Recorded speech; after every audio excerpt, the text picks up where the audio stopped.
You're listening to the 49 Carats Podcast, a 49ers Goldmine production with Stephanie Sanchez.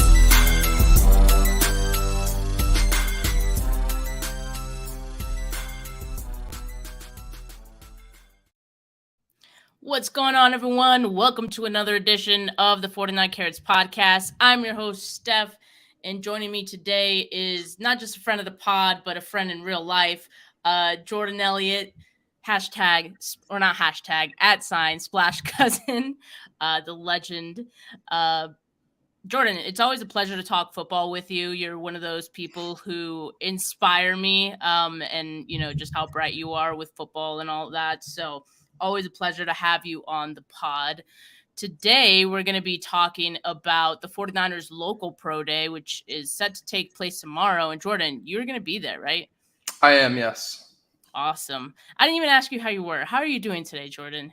I'm good. I'm a little tired, but just kind of comes with the territory. Been working pretty hard, so hopefully the end results all pay off. But that's all part of life, right? You gotta sacrifice a little bit if you want to get anywhere. But I'm locked and loaded, ready to go.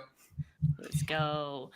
All right. So pretty much, Matt Barrows, I think it was a couple of days ago or earlier this week, he posted on The Athletic a list of names or players who are eligible to attend the 49ers local pro day. And basically what it has to do with is either local schools or hometowns. So if a player is originally from the Bay Area, they would count even if they went to another school outside of the Bay Area. So that's why you'll see some names that we talk about today who weren't necessarily from local schools, but they're still eligible. And also, one thing to point out is some of the players that we're listing off today, it's possible they don't attend.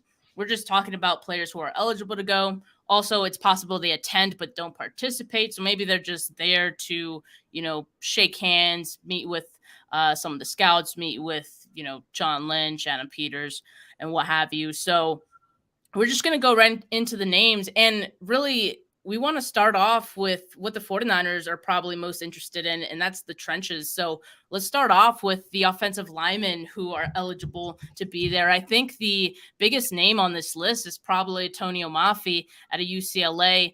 There was a report that he was going to be a top 30 visit, although I don't think he counts against the top 30 visit formula because he's a local prospect. So that's good for the 49ers that he won't count against that. And I'm excited if he does make it out to Santa Clara tomorrow to see what he can do. I feel like Mafi's probably, he's getting 6, maybe day 3, you would say. So that could be good value for the 49ers. What do you think about these listed guys? Yeah, absolutely. Mafi's the one that I've watched the most closely, and it's not just because he's from San Mateo and he's a local guy. I think that's an added bonus, obviously. But yeah, he's a guy that has a ton of experience. He's tied for the UCLA record for the amount of games he's played in during his time there. I believe it was 56. I apologize if I got the number wrong off the top of my head. But I know he has an extensive amount of experience. Doing a lot of things within Chip Kelly's offense that would translate well to what you're going to have to do blocking in Kyle Shanahan's offense. It's not a one-to-one thing, but just, there's a lot of things that he's done during his time there that would set himself up for success. I think he's very versatile. He's a guy who could play either guard position. I think he has what it takes to play center too, if they like what they see there. And as much as I think Spencer Burford and Aaron Banks are very good players, I don't think it hurts at all to have added depth. I think they definitely are in a position where they do need a bit of a depth on the offensive line, and you can never have too much of it. So he's definitely a guy to watch. And again, not just because he's a local guy. It's shocking. I'm sure we're going to do it more. How many guys? I can't remember a draft where there were so many guys from the Peninsula or Greater Bay Area that are all coming out in one class. There's a bunch in this class that are local guys, and I've talked to a couple of them that grew up 49ers fans, loved the 49ers, and would love to be drafted by them. So I'm hoping that it at least works out for a couple of them. Yeah, that's awesome. That's a good point, right?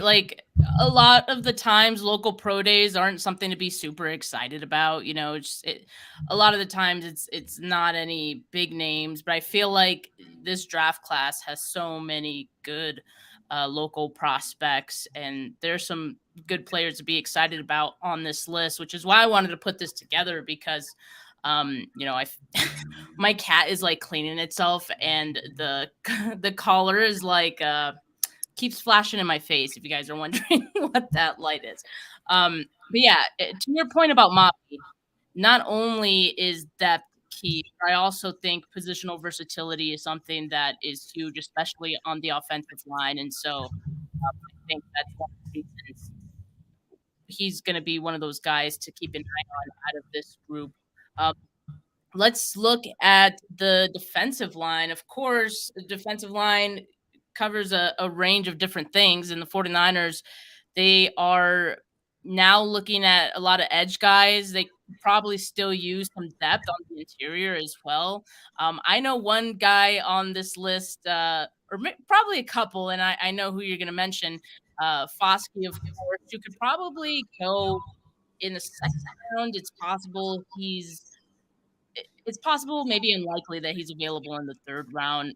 Certainly, I picked 99 for the 49ers, but just the idea is exciting. Also, Viliami Fehoko out of San Jose State, I think, is another guy who would be definitely interesting, more of an interior guy for the 49ers, which they could use some more depth of, as I mentioned. What do you think of both of those guys?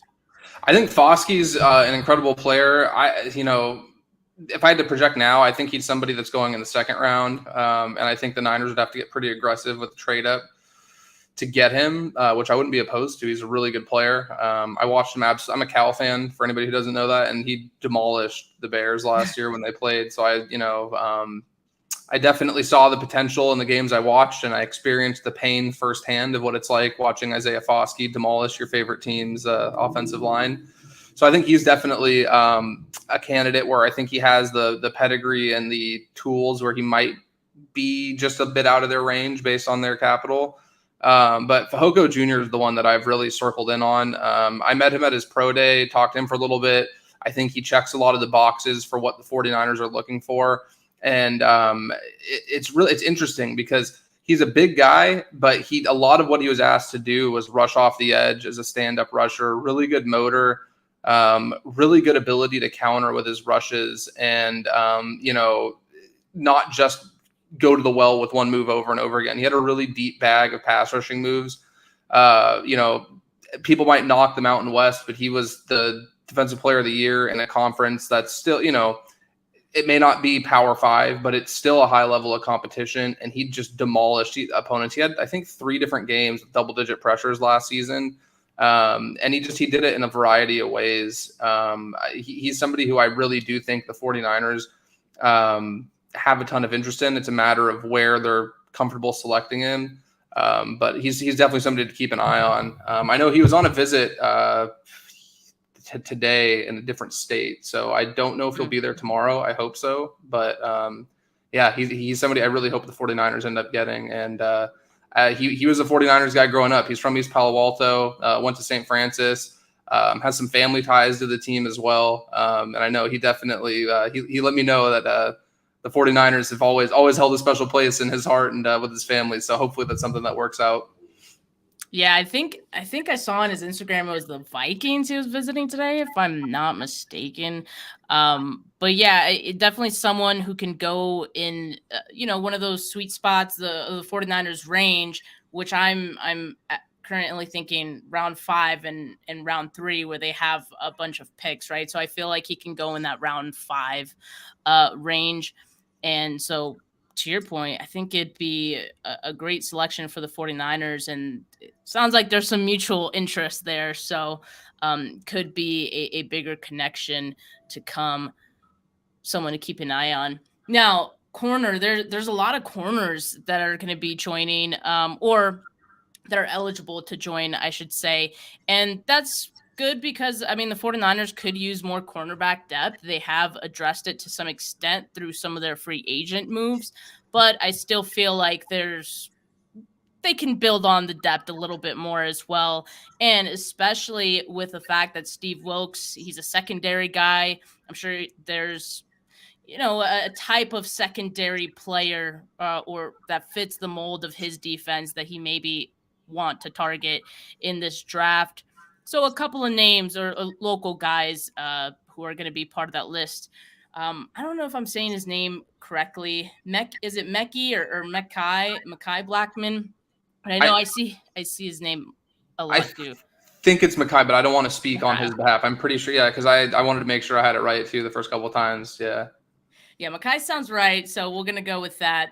Out of USC, I know he's gotten some attention. Also, Caillou Blue Kelly was someone who at the Senior Bowl, stood out to me quite a bit. So I'd be pretty interested in that.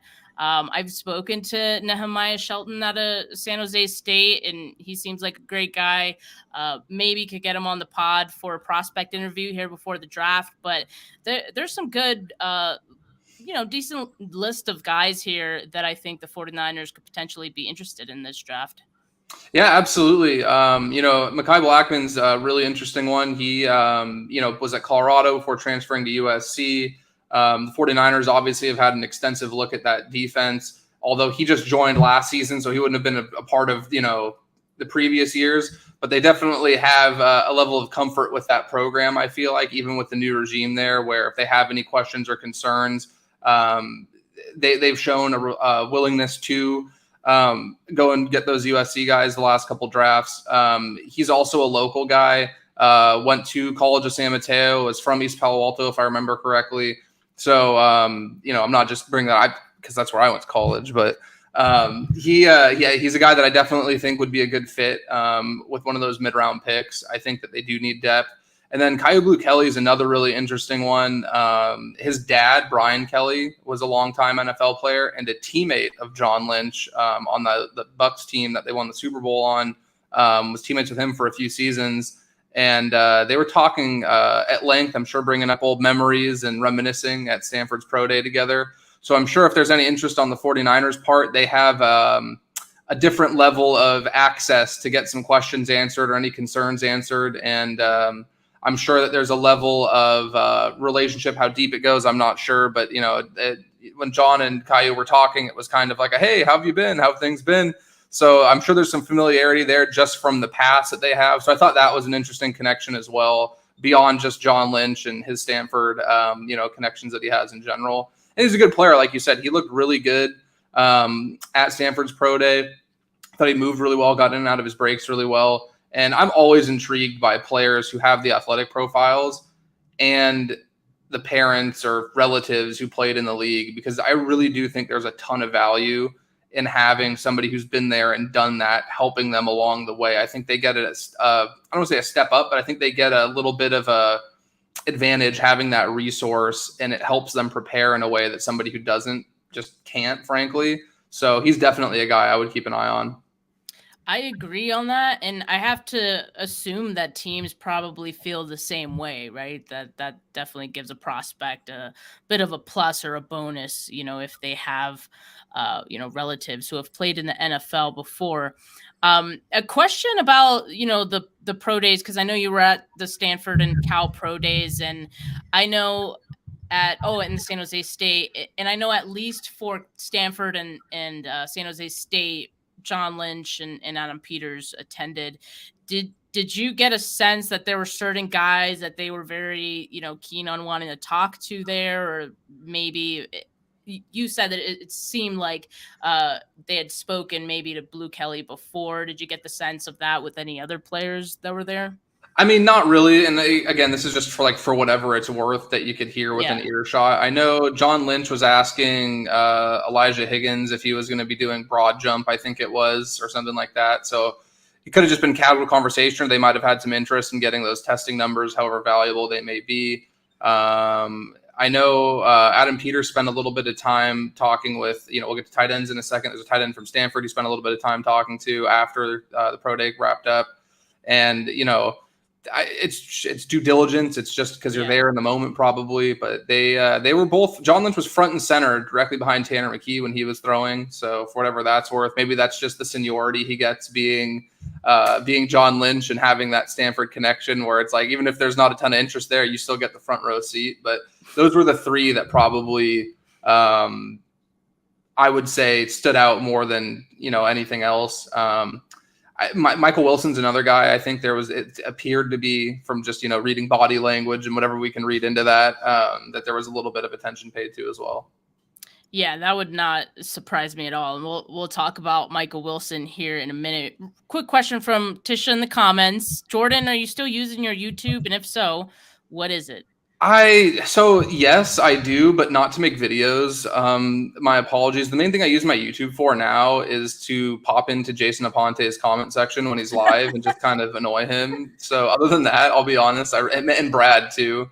Beyond that, I haven't really used my YouTube lately, but if you ever watch their lives, you might see me in the comments trolling a little bit. But other than that, I'm very busy writing, and I'm trying to focus on continuing to get better at that. And if I have time to get back to the YouTube stuff, I hopefully will. But it's a lot of work doing this, and I have so much respect for everybody who does, because I think people overlook just how much goes into doing this, and I just unfortunately can't balance it with the writing and stuff I'm doing now. So hopefully one day I will again, Tisha, but unfortunately now it's limited to just trolling in the comments of my friends' lives. In the comments.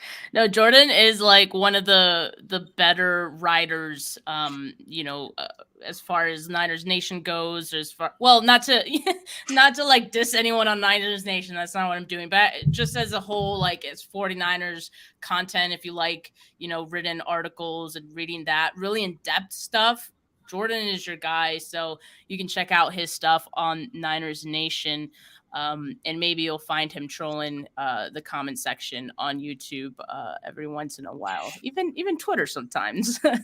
I've been known to let it rip on Twitter occasionally, but yeah, for sure.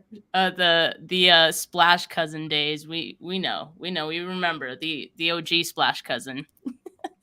Let's get into some of the safety prospects, because I feel like that's another, secondary, as I mentioned with the cornerbacks. Steve Wilkes, I think, is going to want to get some new blood in the building. Also, the fact that Tashaun Gibson, is on a 1-year deal, so they want to groom their safety of the future.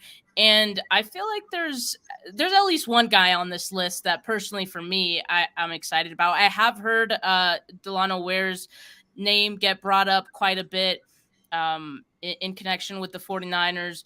And then Daniel Scott, for me, out of Cal. He was someone who I did get to ask a question to at the Combine. And the thing for me is the thing with Daniel Scott is he's an older prospect. And so, that's the thing that it is probably the reason that he won't go as high as he maybe should based on, the tape, based on the athletic profile. But I feel like that means you could potentially get some good value for him. I mean, he might go in maybe 4th, 5th rounds. And I don't know. I feel like that's good value. And that he would be someone who can probably come in starting next year, assuming Tashaun Gibson, starts this season and can take over that spot. I love the athletic profile for Scott. Yeah, absolutely. And I do think that the age is important, but I also think the 49ers are in a position where, I mean, if you can get 5 good years out of a guy, which is still well within reason for him, right? The value is absolutely there. It's hard to be at a school like Cal for as long as he is without being a smart guy. And I think that that's something that this organization really does value too, the academic side of things. He's a really bright guy. You can pick up on that really quickly. Talking to him, ton of charisma and a ton of just just overall IQ in the brief encounter I had talking with him at the podium in Indianapolis. So I think he's somebody that definitely, based on where they're picking, I think those concerns about age are a lot more pressing the higher up in the draft you are.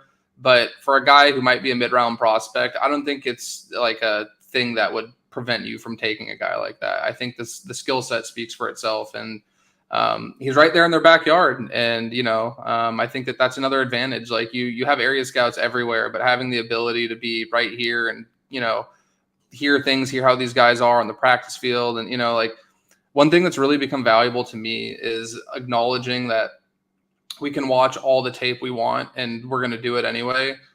But like Brock Purdy is a perfect example. Like there's so much stuff beyond that, like the work habits, the way that teammates respond to these guys, the way that they respond to coaching, that we as, fans or media or whatever don't really get full access to. And I think that's one area where, it makes these evaluations a lot harder because we don't get the full picture. Like I'm sure if we heard a lot of these things about Brock Purdy's intangibles and we're a little bit more plugged in with that, maybe what he did wouldn't have been as much of a surprise. And I think that's one thing that I'm kind of trying to remind myself now, Steph, is that like we see a lot of the good, but there could be even more good beyond that, if that makes sense. And I think Daniel Scott's a guy, from what you hear, like there is a lot more good beyond just what you see on tape. Yeah, for sure. Nathan in the comments, Steph, can you explain what am I looking at? So yeah, if you caught on to the live a little bit late, what we're doing is going through the local players that are eligible for the 49ers local pro day. We're going through it by position, and we started with, the biggest needs first. So we went through the trenches, offensive, defensive line. We talked about some corners, now talking about safeties, and I saw you were asking about the quarterbacks. We will get to that in a bit. I don't have quarterback as a huge need for the 49ers. So that'll be one of the last slides we get to. I also want to address this. Some people are mentioning Marty Mapu at a Sac State, and I don't think he's eligible for the local pro day actually, because I think he's not native to the Bay Area, and he just went to Sac State, which I don't think is in the is considered a local school. So that's the reason that he won't be invited to the local pro day. But the 49ers do have a top 30 visit set with him, or I don't know if it happened already, but I know that he was going to have a top 30 visit with the 49ers. So that's the good thing. They have done their due diligence on him. Yeah, he's really interesting too. He's like the perfect like prospect for that kind of like Dre Greenlaw, Fred Warner, like defensive background as a DB, but also can play linebacker, hybrid, whatever the hell you want to call it. Like he's one of those guys that fits to a T, that like 49ers blueprint with what they've been looking for. Yeah, so Douglas says he's from SoCal, so that's the reason. So he will get a top 30 visit with the team, and he will count against the top 30 that they have. Really quickly, before we answer that question, we got Javi in the comments. Javi, how's it going, man? Wow. Kind of like a rare appearance, right? So we're very privileged to have Javi on the pod today in the comments. Gennaro asks, how far do they reach out? I know the guys from Sonoma County way of Santa Rosa aren't invited. I am still trying to figure it out how it works myself, because personally I feel like Fresno, guys from Fresno State get invited, and to me I'm like, that's far. That's almost as far or further than Sac State. So I personally do have a hard time figuring out how it works, if it goes by miles, or I don't know if Jordan. I think so. I know I'd heard for the pro visits it was 50 miles. I'm not sure if that. I think I heard it was 50 miles from the facility. I can't guarantee that because it's been very confusing, because I know like the old CBA used to be, this is like 10 years ago, 12 years ago. It used to be defined as the metropolitan area. So that would go based off of like a roadmap atlas was what they used. So there was no actual mileage determination. It was literally based on like a roadmap that they would use. So for like the 49ers, I'm sure like the Bay, like, if you're in Santa Clara, the metropolitan area probably stretches from like San Francisco to Oakland back down to San Jose. So I'm guessing anywhere in that kind of range would be safe, but I don't know for sure. I did hear 50 miles though for like the top 30 visits, the ones that don't count if you're within 50 miles of a team's facility. Okay, yeah, then that might make sense. I'll have to do some Google Map research later, I guess. It's the McNally Roadmap Atlas was what it was, if that helps out at all. Okay, yeah, I'll try to look into it because that is a question I have, and I get that question as well. But let's look at some tight ends. I feel like this is definitely the draft that the 49ers are going to be looking at a tight end, and this is the draft to do it, right? Because the tight end class is so deep.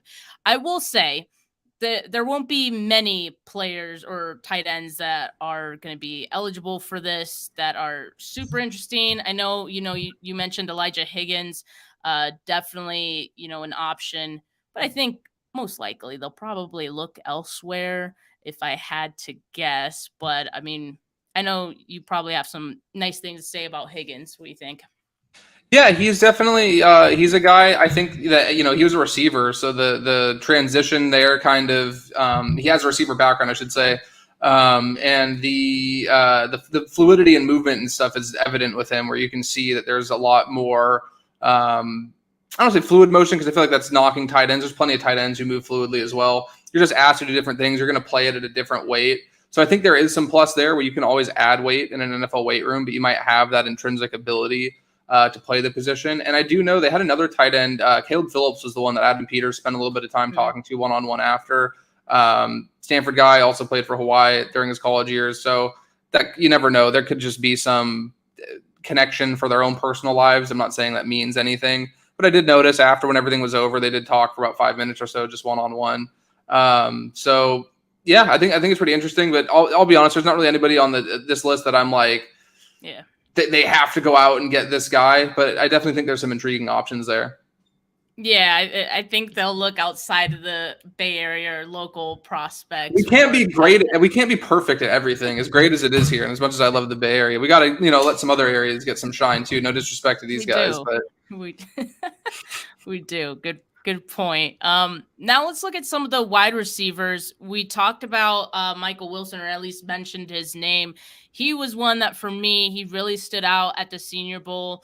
I think also, as we mentioned, John Lynch, Adam Peters, they were at Stanford's Pro Day, so they got another look at him there. And so a third real great opportunity to get a look at, or I should say fourth, because, they were probably at the combine. They might have met with him there as well. So they've gotten a really good look at Michael Wilson so far. And personally, I like what he brings as a receiver. Like I said, in at the Senior Bowl, those one-on-ones, he was, winning a lot of matchups. So definitely someone that I think the 49ers could potentially target. I don't think, wide receiver is a huge need, but it's one of those positions you always try to, draft or bring in every year. And he could probably go in the 4th round range, something like that. So I think, the prime 49er range in this draft, right? They have a crap ton of day 2, day 3 picks. Yeah, absolutely. The guy that I love, and it's a bias because he played for Cal before he went to Fresno State, but I think is just electric is Remigio. I watched a very bad offense for a very long time there, and he was one of the few guys on that offense where they were a threat to take the ball to the house every time they touched the ball. Electric as a returner.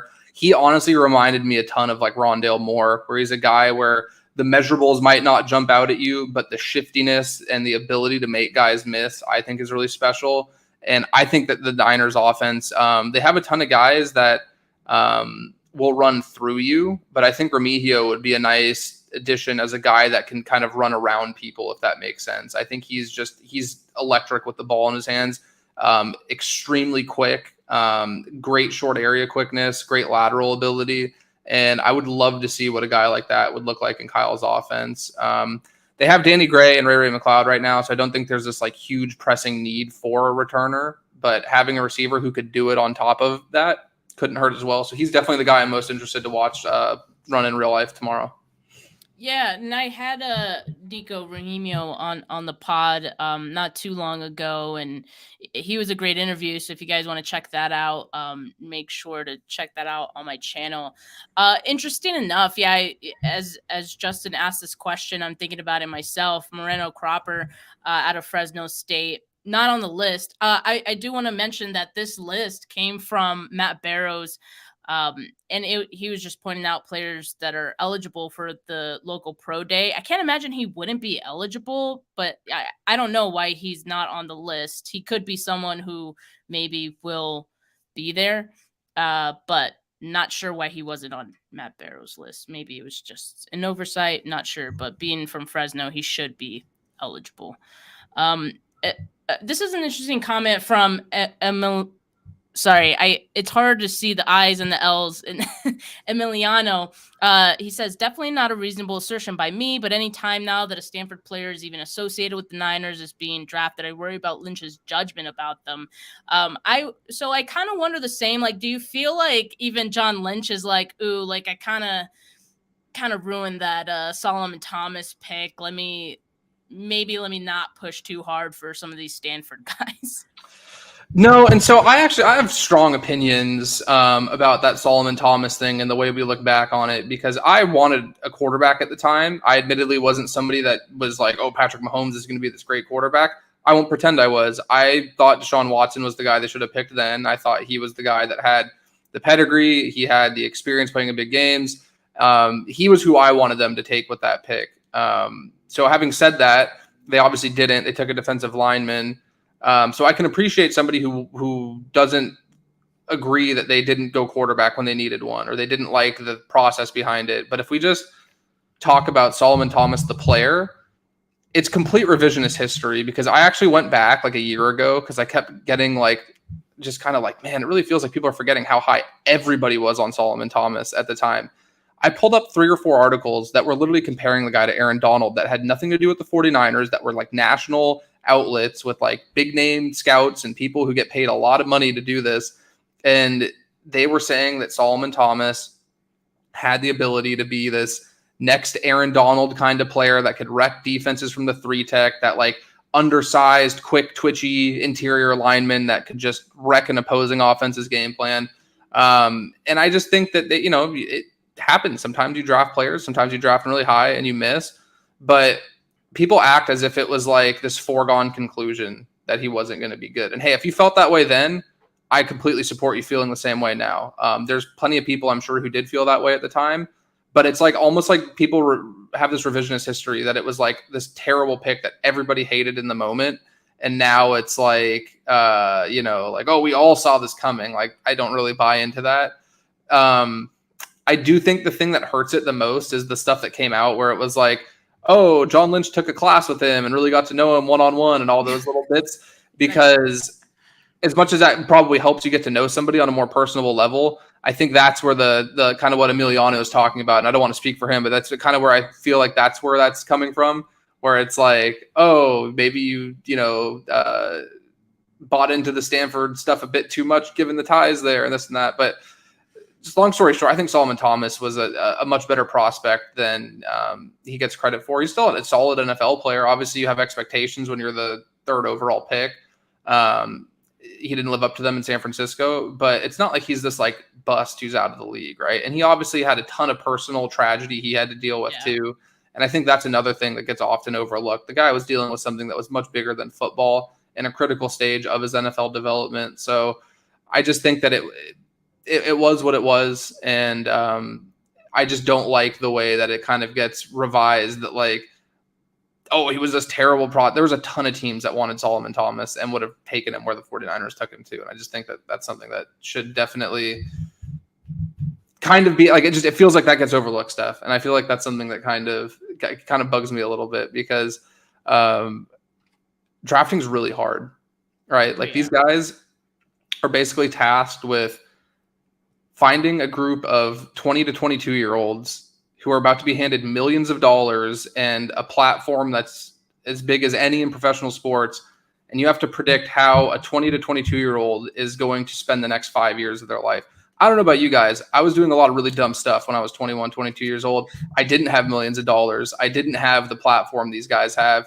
So I think that oftentimes, it's overlooked how hard it is to draft and put together a draft board and pick players that are going to end up panning out. And it's kind of a bummer, because especially with a team like the Niners, where they've had so much success, it kind of gets buried with stuff where it's like, oh, you built this great roster, but 6 years ago you drafted Solomon Thomas. It's like, come on, man. Like, if the team was still terrible, I'd get it. But, things are pretty good over here.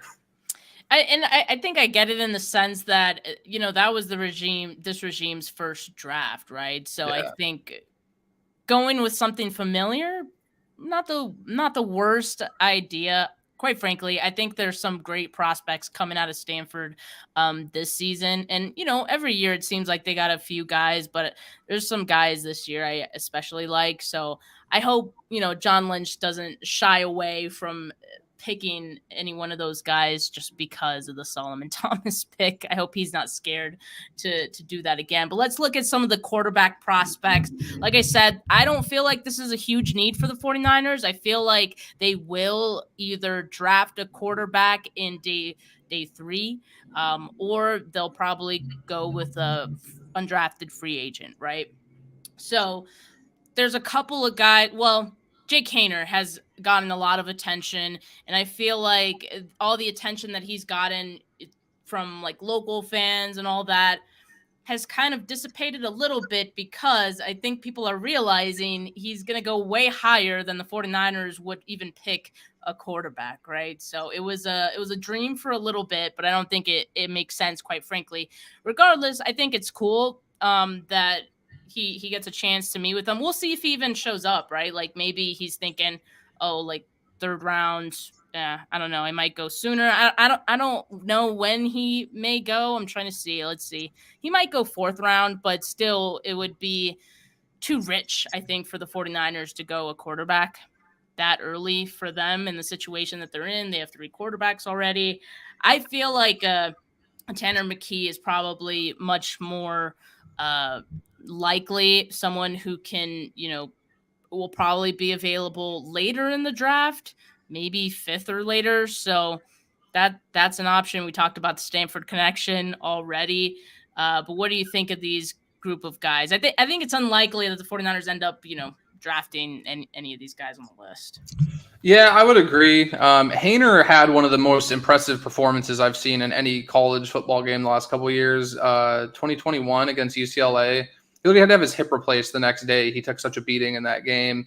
And he took Fresno State on the road and beat a ranked team on the road in UCLA. And that was really my first kind of like moment where I'm like, oh, like this guy's got it, right? So I think he's a guy who has that kind of inherent toughness, right? And everybody values things differently, but I think a lot of these NFL scouts and front offices and stuff, they really value guys that will stand in the pocket and take a beating and get drilled and stand tall and deliver the ball. And Jake Haener's a guy who fits that mold for me. I think he's definitely, you nailed it. Like I just don't know, unless they really have concerns about Purdy or they're really intent on moving Lance, some sort of musical chairs shuffling is going to happen with the current room for them to invest the capital into a guy like Haener. And McKee's another guy where I remember I went to UCLA, Stanford, not this past year, but 2021. And just watching the guy throw, the way he was operating the offense, I'm like, man, this guy looks like he's going to be playing on Sundays. And I admittedly don't pay too much attention to some of these guys during the recruiting process and stuff when they're coming out. I usually find out about them once they're in college.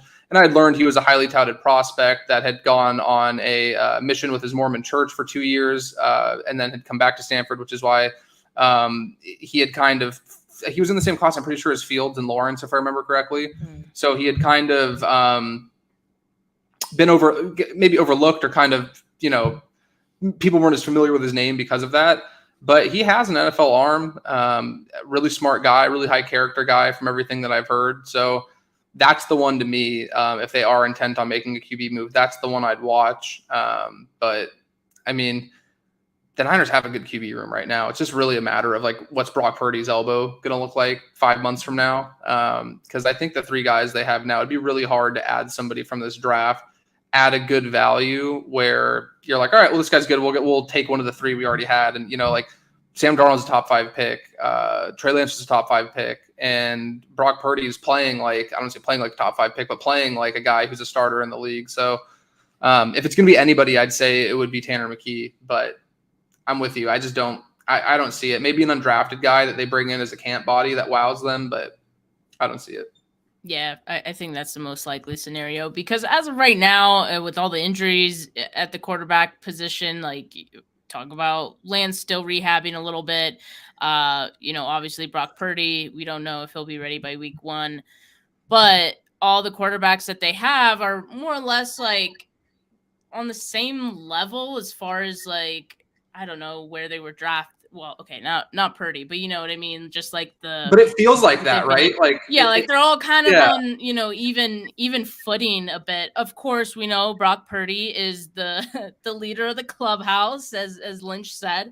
But, I just don't feel like it makes sense to bring in another guy who would be at that level. Like, how does that shake out? I feel like it make more sense to just bring in someone like a developmental quarterback, and you're likely to get that as an undrafted free agent. Let's look at other prospects. So this is just like the end of the list, and what I think is one positions that aren't huge needs for the 49ers: running back, linebacker, and then your kickers and your punters. 49ers do need a kicker, but they're only bringing one in, and that's Peyton Henry out of Washington. I think if they are going to draft a kicker, I'm pretty sure of that. But the likeliness that it's Peyton Henry is probably, pretty low. So not going to focus on him too much. But some of the guys that are on this list, I mean, I like the linebackers, honestly, like Henry. I have I pause when I see like certain names, and I'm trying not to butcher it. Henry you say it, Jordan. I would have a hard time pronouncing. I don't know. Tuoto. I would be struggling. Yeah. Toto. Okay. I know him out of Alabama. Now, again, I don't know. I don't see the 49ers having linebacker as a priority. So I think he would probably be out of the 49ers range of what they'd be willing to use on a linebacker. He's probably slated for 3rd, 4th round. But Austin Ajieke out of UNLV, probably someone who I think they've had interest in for quite some time, and he could be someone who could be a late day 3 pick or a priority free agent. So that's one to keep an eye on for me. I'd be pretty interested in him. Yeah, absolutely. One guy who was really interesting to me was I watched Kyle Harmon work out at San Jose State's pro day. He did everything. He was doing coverage drills with the DBs. He was working out, doing the linebacker stuff on his own. And then he was also doing the D-line stuff with Fehoko too. He was doing everything. And he's 6 feet, which, in life isn't undersized. But for NFL guys, he definitely, looked a little bit smaller by a few inches. But he moved really well. I don't know if that means that it's enough that, it can overcome maybe some of the concerns that are there for size, but you can't doubt the heart. Just the way the guy was moving out there, I was like, damn, like this guy could, he's kind of doing a little bit of everything. I don't know if that means there's a role for him, but I was very intrigued by how quickly he was able to bend the corner when they had him doing D-line stuff, the way he was able to backpedal and get out in coverage and space and stuff. So I'm definitely interested to see how he looks. Because he was the only linebacker, if I remember correctly, from their pro day that was working out. So I'll be interested to see what he looks like working out next to other linebackers and see how much that size really would be a concern, because it's not a huge deal, but it definitely was something that was noticeable where it was like, all right, like where do you project at the next level? Are you just going to be this kind of rover hybrid player, or can you be a full-time backer? Like, I definitely want to keep an eye on him because I think he like I said, he moved really well, and it's hard to read too much into stuff. I try not to when these guys are just running around in shorts and a t-shirt, but you do get a good sense of how these guys move in person. And it can tell you a lot. I think it is a very valuable tool, which is why, the 49ers do events like this. It's as much to meet with them as it is to see how they move and stuff. But Harmon is a name to keep an eye on, I think, because I admittedly wasn't too familiar with him before going there, and it definitely stuck with me once I had left. Awesome. Yeah. So it seems like there's a couple of linebackers that could potentially be available for the 49ers, if they want an undrafted free agent, which I think is probably like the likely likely thing that they do, given their linebackers. But again, they did lose Aziz, so who knows? Maybe It's they hurt move that so up a bad. little. I'm still sad. He was a special player. Titans got a good one, man. Yeah, they did. But that's pretty much the full list. It was around a little over 40 guys who again are eligible. It's not a guarantee, like I said, that all those guys are going to be attending. I think we'll get a final official list tomorrow, as soon as I'm sure some of the media members, you might get a list once you arrive tomorrow, and then that'll be the list that we'll go off of. But just some of these names that we mentioned, if some of those guys attend, I'll be pretty excited for.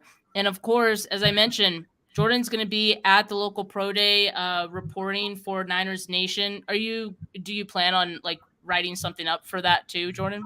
Yeah, absolutely. I'm kind of going to play it by ear. There's a couple guys I need to catch up on who will hopefully be there that I'm hoping to continue some stuff I've been working on. I've been trying to do my best to get some stuff out about these guys who are doing top 30 visits or who've had formal meetings and stuff. I have an article, shameless plug coming. I have an article that's up today on Niners Nation about Minnesota defensive back Jordan Howden. He has a top 30 visit scheduled with the 49ers. I know he had just met with the Packers the day before I spoke with him. He had just got back from Green Bay for a top 30 visit with them as well. Really, really bright guy. Great football player. A ton of experience playing in a big-time conference in the Big Ten. Really versatile. And I got some great insight into, kind of who he is as a player, who he is as a person, his passion for the game. And he also has some ties to the 49ers as well. His uncle won a ring with the 49ers on the first Super Bowl, 1981.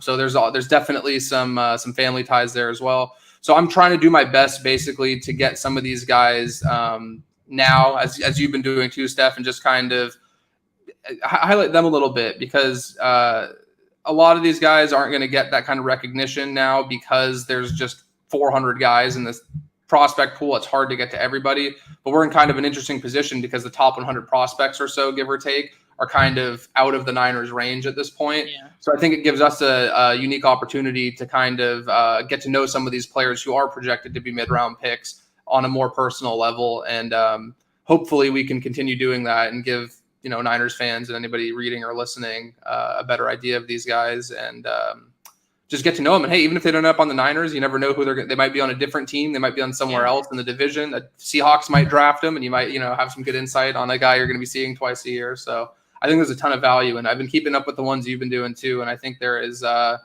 lot of value in getting to know some of these guys who are day 2 and day 3 picks, because a lot of them end up being longtime players in the NFL.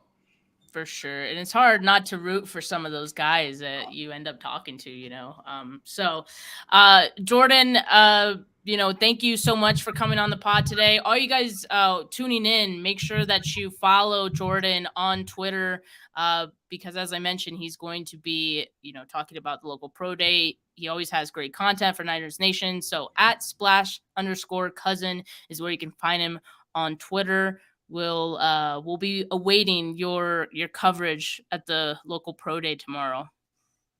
I'm looking forward to it. It looks like it's a beautiful day, but I'm Nice. hoping it holds out. I got sunburnt like crazy at San Jose State's pro day. I get cooked pretty easily. I was out there for like an hour and I got fried. So I learned my lesson. I went back and watched the tape. I'll be bringing sunscreen this time. Watch the tape. All right, man. Well, thanks, Jordan. Thanks all you guys that tuned in. Make sure you like this video. Make sure you subscribe to the channel if you have not yet. But for now, have a good rest of your Tuesday evening, people. Peace.